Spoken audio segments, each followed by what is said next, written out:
We're big Criterion fans at the Verite magazine, and we know that you are too. You just had your top 10 on the website, and one of them that you pointed out was the game that some colleagues of ours, that they have a film collective called the Badlands Film Collective, and they just screened a 35mm print of it alongside a 35mm print of Birth from Jonathan Glazer's personal collection.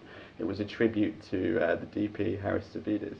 Wow, I wish I could have been there. That sounds great. It looked incredible. I just really like to know, because we're big fans of the game, you know, what it is that you love about it, and maybe also both of you, if there are any upcoming releases that you're excited about, or things that you haven't yet added to your collection.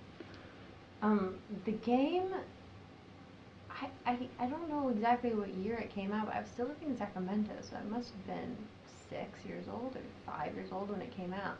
And I can't really, I mean, I was so young, I can't really tell you exactly what it was, but it was my favorite movie. I watched the movie about 100 times. I thought it was the most brilliant and most exciting and interesting and weird movie I'd ever seen. And I don't know. I mean, it took me like 10 years later for me to know, oh, that was Sean Penn? Like, I didn't know who anybody was. I just loved it. I don't know. I was really into,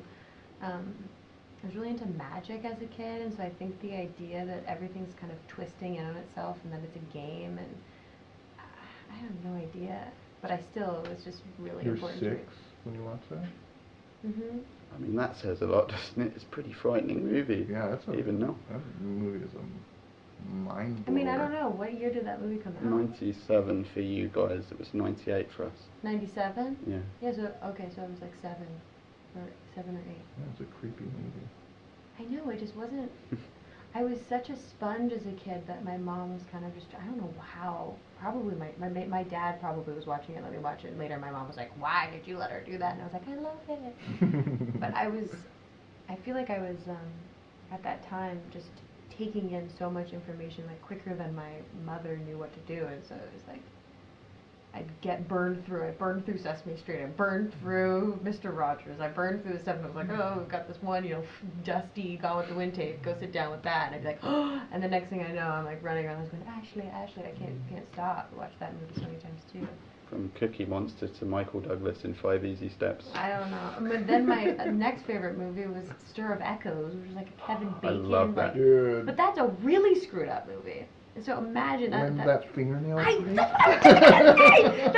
scarred me for life, that fingernail. I think I was like 11 or 10 when that movie came out. I thought, oh my god. I don't know. I just liked those. I liked What Lies Beneath. I liked suspense. Now I can't do it.